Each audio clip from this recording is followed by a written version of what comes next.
할렐루야. 하나님께 영광 돌립니다. 이제 15장 30절로 마지막 33절로까지 갑니다. 기도합니다. 영광과 감사와 존귀가 하나님께 있습니다. 로마서 15장의 말씀들을 열어주시니 감사합니다. 하나님, 이제 이 말씀의 깊은 것들을 깨달아 알게 하시고 전하는 종이나 이 영상에 참여하는 모든 죄 백성들이 깨달음 가운데 은혜를 누리고 응답을 받는 귀한 시간 되게 하옵소서. 종을 낮추시고 겸손하게 하시고 하나님의 능력과 지혜로 이 말씀들이 열려지기를 원합니다. 오늘도 말씀하실 하나님을 찬양합니다. 예수님의 이름으로 사모하며 축복하며 취하며 기도합니다. 아멘. 자, 이제 마지막으로 바울은 30절로 33절에 기도를 요청합니다. 여기서 성도는 마땅히 기도에 대한 그 태도들을 본받아야 되는데요. 이 기도의 중요성들, 우리가 믿음이 강하다는 것은 그만큼 철저하게 하나님을 의지하는 것입니다.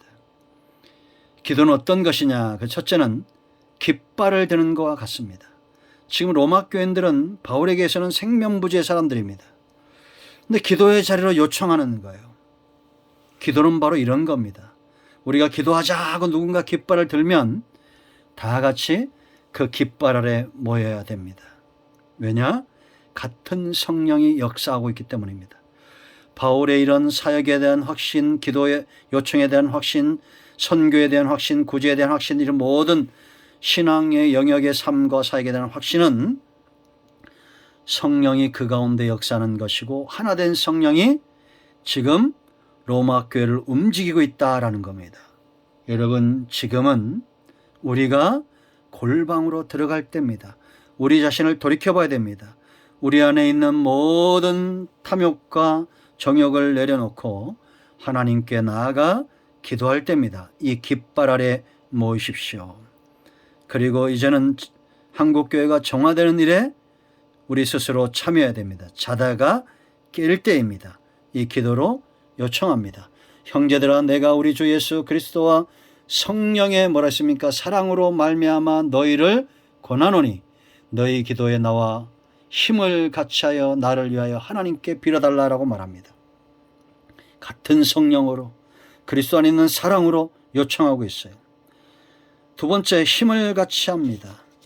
연합입니다. 나와 힘을 같이하여 나를 위하여 하나님께 빌어. 연합기도입니다. 마태복음 20장 20절 이하에 두세 사람이 있는 곳에 하나님이 함께 한다고 그랬죠. 여기서 힘을 같이 한다는 것은 어떤 의미가 있느냐? 당시의 검투 경기장에서 목숨을 걸고 함께 싸우는 동료를 일컬는 말입니다.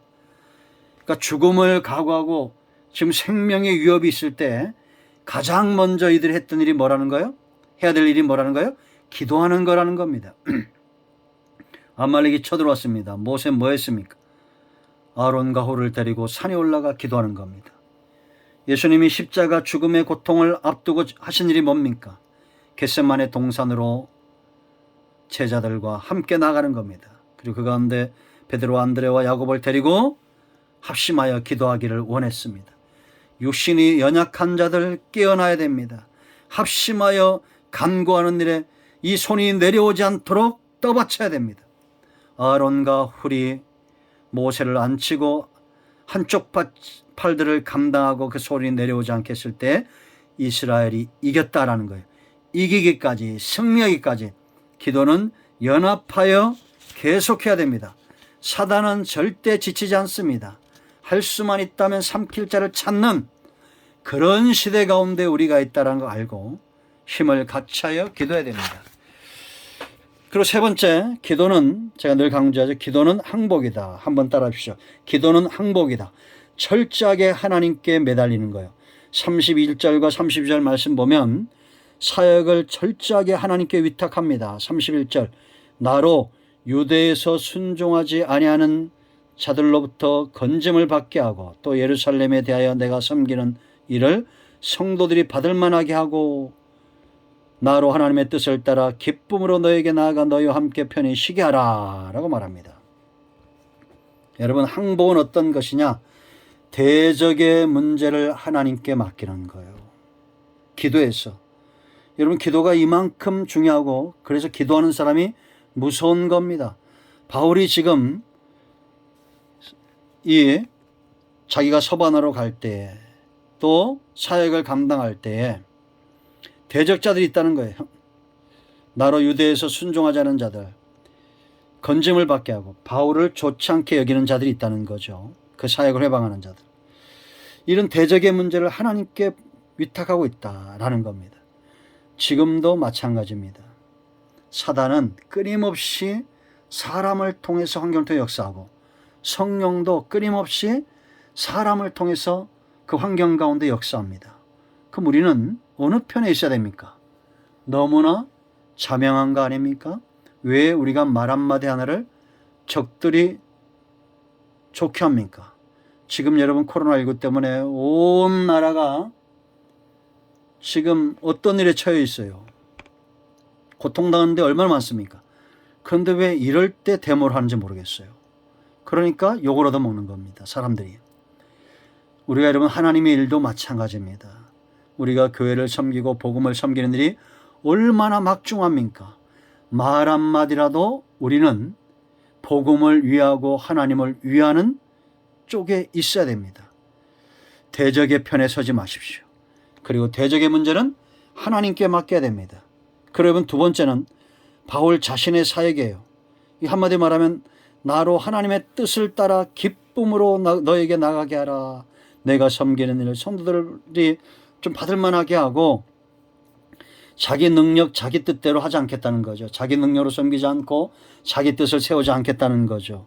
이게 바로 항복이에요. 여러분, 기도만 이렇게 하는 것이 아니라 삶 가운데 정말 우리는 하나님께 항복한 모습이 있어야 됩니다. 오늘 이 한 가지만으로 깨달으세요. 기도는 항복이다. 사역도 항복이고 철저하게 하나님이 일하도록 손을 드는 거다라는 겁니다.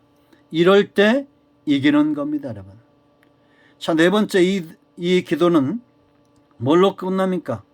33절, 평강의 하나님께서 너희 모든 사람과 함께 계실지어다. 아멘. 바울의 기도에 축복이 있었다는 겁니다. 여러분, 저도 과거에 많지는 않지만 지금 생각하면 후회되는 것이 있고, 그런 경우들을 많이 보았습니다. 우리가 기도라거나 신앙생활을 원수를 갚는 걸로 하면 안 돼요. 이게 참 무서운 겁니다. 혹여 여러분들이 그렇게 들렸다면 용서하십시오. 회개합니다. 제가. 기도도 원수 갚음을 하면 안 됩니다. 우리가 복음을 전하거나 말씀을 전할 때도 인간적 사심이나 미워하는 마음으로 하면 안 됩니다. 축복이 있어야 돼요. 평강의 하나님께서 너희 모든 사람과 함께 계실지어다. 민수기 6장에서 여러분, 하나님께서 아론을 세우시고 이스라엘을 축복하게 하였습니다. 이스라엘 축복하게 하면서 하나님이 아론과 제사장들에게 준 게 뭐예요? 그 이름입니다, 여러분. 하나님의 이름으로 축복하겠습니다. 자, 제가 한번 읽겠습니다. 여호와께서 모세에게 말씀하여 이르시되 아론과 아들들에게 말해 이르기를 너희는 이스라엘 자손을 위하여 이렇게 축복하시되, 여호와는 이름입니다. 여호와는 무슨 뜻이 아세요? 한 분뿐이신 분, 스스로 있는 자. 네게 복을 주시고 너를 지키시기를 원하며. 이 말씀대로 여러분들을 축복합니다. 여호와는 그의 얼굴을 네게 비추사 은혜 베푸시기를 원하며, 여호와는 그 얼굴을 네게로 향하여 드사 평강 주시기를 원하노라 할지니라 하라. 이 영상을 통해서 예배하는 모든 분들을 이 말씀대로 축복합니다. 평강의 하나님께서 이런 모든 사람이 함께 계실지어다. 아멘. 기도합니다. 하나님, 이 말씀대로 되기를 원합니다. 우리가 하나님 앞에 두 손 든 자로, 항복한 자로 기도하는 사람들 되게 하시고 승리하기까지 하나님과 한편에 있는 백성들 되게 하옵소서. 예수님의 이름으로 사모하며 축복하며 기도합니다. 아멘. 이제 선포합니다. 나사는 예수의 명하는 우리 가운데서 모든 흑암과 어둠의 영들은 묶임 떠날지어다. 온 영과 온 마음과 온 천은 치유되며 회복될지어다. 막혀있는 모든 것들은 열려질지어다. 예수님의 이름으로 사모하며 축복하며 취하며 기도합니다. 아멘. 할렐루야. 응답되었습니다. 여러분 모두 축복합니다. 아멘.